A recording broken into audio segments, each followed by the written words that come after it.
It just input comes in, you make a decision, even if it's not fully linear, there's creativity involved. AI can handle it and it does a pretty good job.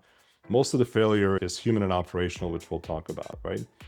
If you're in Europe, there's an impending mandate that will essentially outlaw black box pricing. What does that mean, right? If you have a dynamic pricing capability that does what we call price discrimination based on a host of kind of unknown factors, right?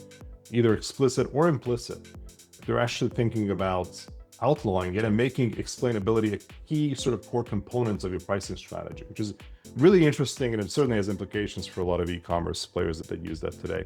And then the third point, which we'll talk about a little bit, is traditional ML, which we still use. In fact, when you think of pricing analytics and pricing models, still old school 20, 30, 40-year-old models are still kind of the central tenets of a lot of these things.